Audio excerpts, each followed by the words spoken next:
Okay, it was about a 27-year-old female patient in her 6th week of pregnancy, and she was presented with palpitations, heat intolerance, and insomnia. On clinical examination of the patient, she had sinus tachycardia. Heart rate was 115 beats per minute regular, and she has also diffuse enlargement of thyroid gland with a Berwick and fine tremors.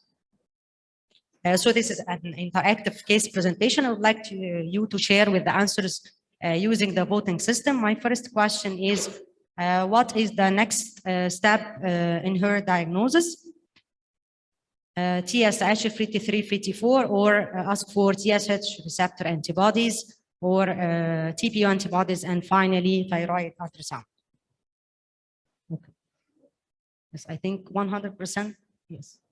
So most of you got for the first answer, which is taban, right? This is a suspected case of thyroid dysfunction. So we are going to screen for thyroid dysfunction, and her results reveal the following. The TSH was severely suppressed, together with around a 6-fold increase of the FRT3 and FRT4 levels. So what do you think about the cause of this result? And back to the Endocrine Society guidelines for management of thyroid function during pregnancy, they stated that if subnormal serum TSH during the gestation, then you have to differentiate between the normal physiology of pregnancy and the true gestational thyrotoxicosis.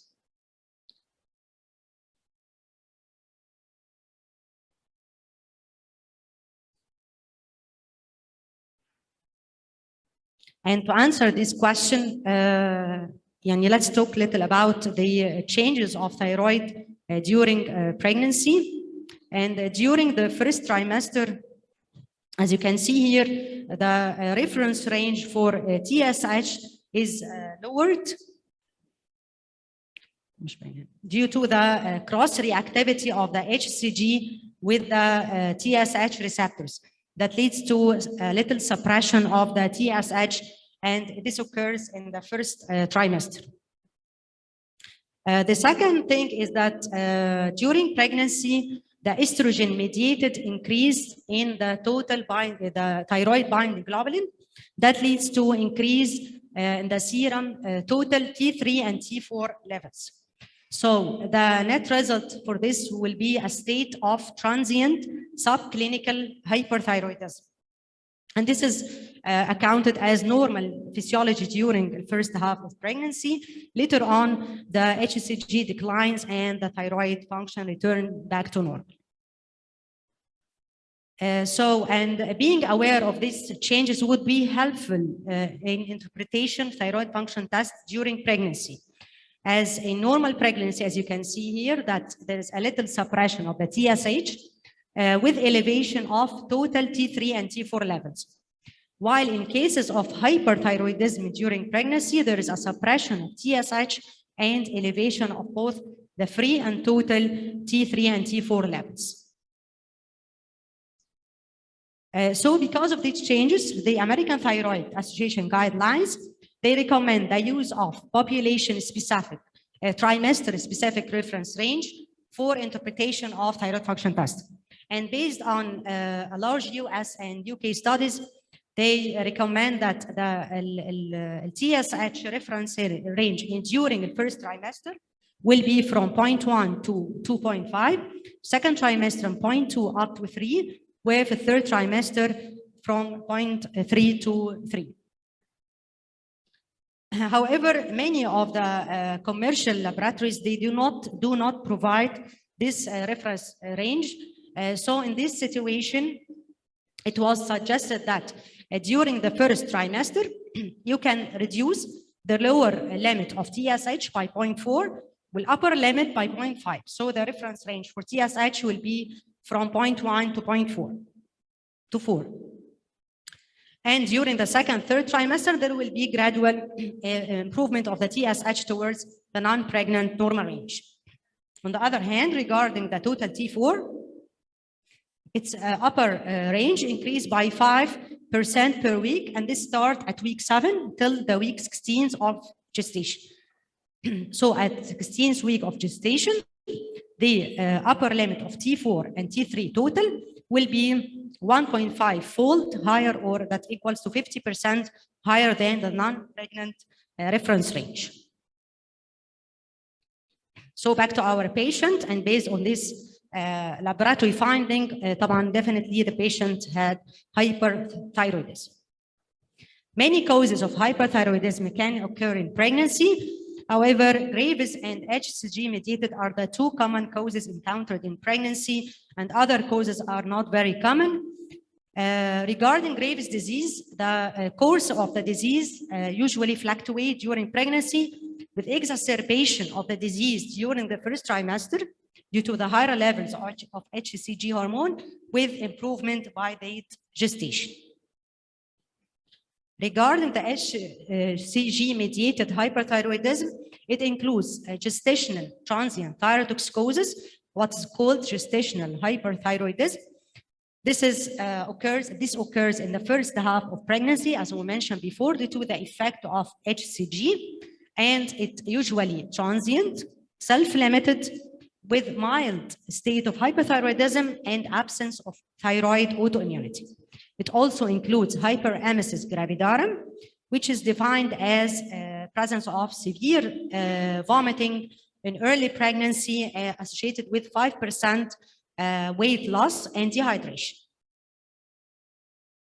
So many of the non-specific symptoms associated with pregnancy are similar to those associated with hyperthyroidism, including tachycardia, heat intolerance, anxiety, hand tremors, and weight loss. So it's very important in a patient with hyperthyroidism to look for the more specific symptoms of autoimmune thyroid disease that include the presence of goiter, thyroid eye disease, and of course, the positive TRAPS level.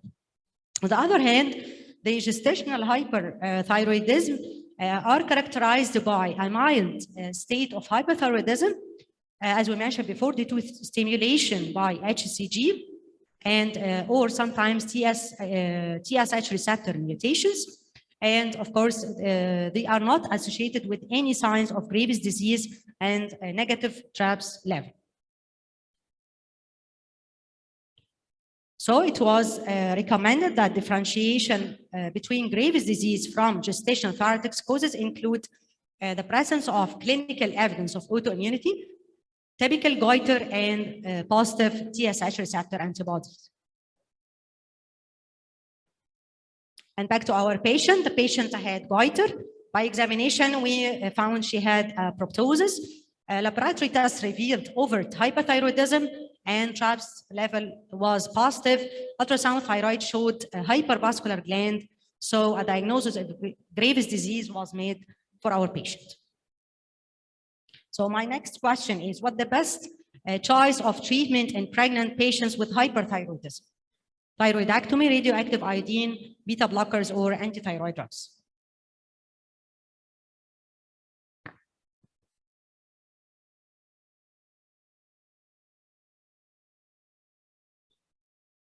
Okay, most of you got the right answer. Definitely antithyroid drugs are the best of treatment choice during pregnancy. And you have to know that treatment during pregnancy is indicated only for cases with moderate to severe overt hyperthyroidism, including Graves' disease. While patients diagnosed with gestational hyperthyroidism, no treatment is indicated because these patients have transient and mild self-limited disorder. There is no indication for antithyroid treatment for these patients. Apart from a patient with severe dehydration, you may give them intravenous fluids. And medical treatment of hyperthyroidism includes anti-thionamide groups and beta blockers.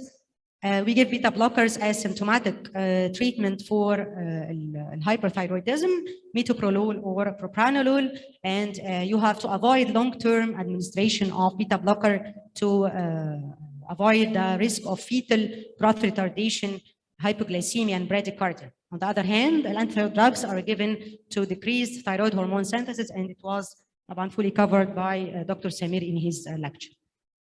Regarding the start of anti-thyroid drugs, we have propylthyracil and methimazole or carbimazole in Egypt. We start with propylthyracil if available during the first trimester in a dose of 50 milligram divided 3 times per day, and to be shifted to methimazole or carbimazole for the second, third trimester. It's very important to know that you have to give the lowest possible dose and to frequent monitor thyroid function during pregnancy.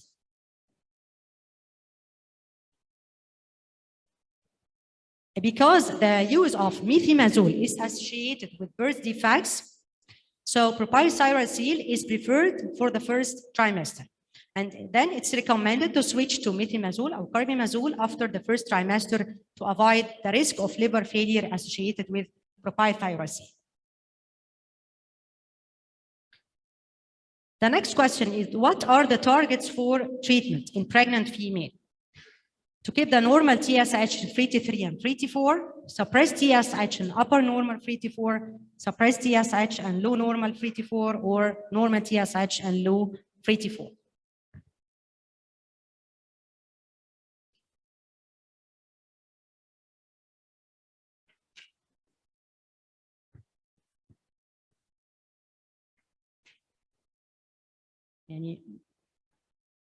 So around 50%, 60% got the right answer.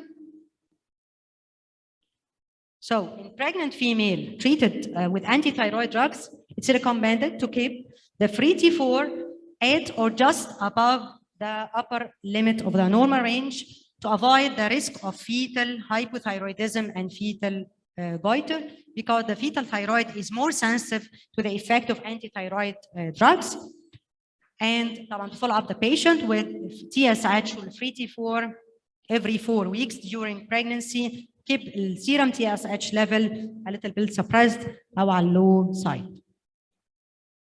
Finally, in a pregnant female on anti-thyroid drugs, the goal of treatment includes to keep the 3T4 at or just above the upper reference range, total T3 T4 at 1.5 times the normal range, TSH on low side, give the lowest possible dose, and follow up the patient every 4 weeks. And the same was recommended by the Endocrine Society guidelines. So back to our patient, she was received propylthyracil for the first trimester with a gradual decline of T4 levels. And during the second trimester, she was switched to carbimazole 10 milligrams daily, with thyrotoxicosis was controlled. And then the patient, during pregnancy, her TRAPS level remained elevated. However, neither the mother nor the child had any complications, and the patient delivered with selective cesarean section at 38 weeks of pregnancy. So what is the best management of hyperthyroidism in the postpartum period? Propylthyracil or methimazole, or either PTO or methimazole? So please vote.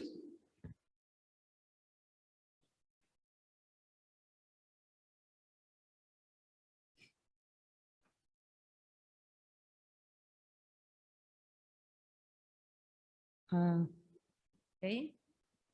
So around 80% will go for methimazole. So this time I may disagree with you. Regarding hyperthyroidism in the postpartum period, Graves' disease is one of the causes of hyperthyroidism in the postpartum period due to exacerbation of the immune system following delivery. And Graves' disease with postpartum thyroiditis are two major causes of hyperthyroidism that occurs 1 year or first year after delivery. Graves' disease is characterized by the presence of positive TRAPS antibody, where increased radioactive iodine uptake في non-breastfeeding women, and the best treatment طبعا هي anti-thyroid drugs. You can give either propylthyracil or methimazole because studies showed that there is no alteration in thyroid function or mental or physical development of the infants, and both are presented in very low amounts in the milk. However, methimazole is preferred because of the potential risk of hepatotoxicity associated with propylthyracil on the mother or the child. On the other hand, the postpartum thyroiditis in female may be presented with hyperthyroid or hypothyroid manifestations. Here, TRAPS antibodies are negative, where radioactive iodine uptake is very low, and finally, there is no treatment required except for severe hyperthyroid patients. You may give beta blocker as symptomatic treatment. Back to our patient. The patient was advised to increase the dose of carbimazole postpartum to 30 milligrams per day. Thyroidectomy was scheduled. Unfortunately, it was not performed because a few months later she got pregnant for another time. At this time, she was presented with accentuation of the thyrotoxic manifestations, and her lab results revealed severe thyrotoxicosis. The patient received PTU again. It was shifted to carbimazole for the second trimester, however, with no response. Remain elevated free T4 levels. So the main concern in hyperthyroid pregnant female is the potential risk on the fetus. This is because that TSH receptor freely crosses the placenta, and it affects the fetal thyroid gland. It occurs in about 1 to 5% of the cases, and it's manifested by increased fetal heart rate or fetal tachycardia, fetal goiter, advanced bone age, and craniosynostosis. And some of the severe cases, they may develop heart failure or hydrops. So TSH receptor antibody is recommended to be measured by the 22nd trimester in the following cases: patients with current Graves' disease, patient with a history of Graves' disease and received ablative treatment, or previous neonate with Graves' disease, and finally, previously elevated TRAPS. If the TRAPS level is elevated 2 to 3 times the normal level, at this time you have to screen for fetal thyroid dysfunction by ultrasound and at 18th week of gestation, and then follow up repeated every 4 weeks or as clinically indicated. Another question, so what about the consequences of untreated hyperthyroidism during pregnancy on the mother? Increased risk of hypertension, increased risk of preterm delivery, low birth weight, heart failure, or all of the above. That's an easy question. Okay, very well, so most of you got the right answer. That okay. So any of these adverse effects that could occur during pregnancy, hyperthyroid pregnant female, and this depends on the severity of the biochemical abnormalities.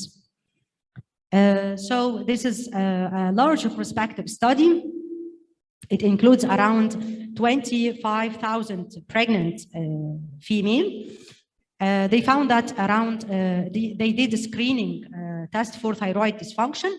Around 400 had subclinical hyperthyroidism, and they show that subclinical hyperthyroidism was not associated with any adverse pregnancy outcomes. Moreover, there is no evidence that treatment of subclinical hyperthyroidism improves pregnancy outcome. So the final conclusion is no treatment is recommended for cases of subclinical hyperthyroidism during pregnancy. On the other hand, pregnant female with poorly uncontrolled overt hyperthyroidism, mostly due to Graves' disease, were found to be associated with increased risk for the following complications, including hypertension, low birth weight, preeclampsia, or heart failure with preterm delivery. Finally, back to our patient. Serial fetal ultrasound were performed to exclude thyroid dysfunction with fetal tachycardia, congestive heart failure. They were free. And given the risk of increased preterm delivery, the patient was hospitalized. Corticosteroids were administered for fetal lung maturation, and the patient showed gradual improvement of the thyroid function. So the patient underwent cesarean section. Postpartum, she received 15 milligram carbimazole, where surgical treatment was planned. Thyroidectomy was performed 2 months later. Finally, the patient is treated on thyroxine, and she's doing clinically well. So my last question for you is, what is the long-term management of hyperthyroid patients prior to future pregnancy? Thyroidectomy, radioactive iodine, propylthyroid seal, stop anti-thyroid drugs, and close monitoring, or any of the above?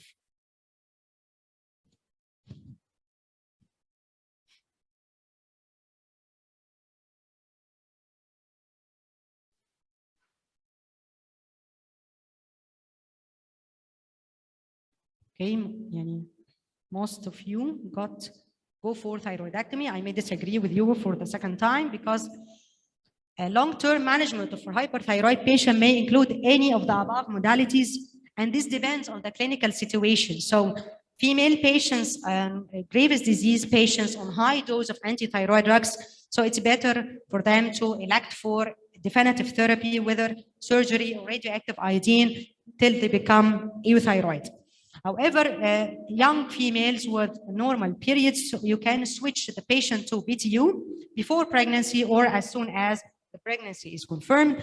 And finally, Graves' disease patients treated for anti-thyroid drugs and on remission with normal TSH and negative TRAPS level on low dose of anti-thyroid drugs. So in this situation, you can stop the anti-thyroid with close monitoring the patient during pregnancy to detect any recurrence. Finally, euthyroid women with remission of Graves' disease, they have small risk of recurrence, so thyroid function test should be measured in early pregnancy to detect any recurrence and give the appropriate treatment. Euthyroid women after definitive therapy, whether radioactive iodine or thyroidectomy, they have a small risk of fetal hyperthyroidism, as we mentioned before, so TRAPS should be measured early first trimester and then follow up if elevated, together with monitoring of the fetus for fetal hyperthyroidism.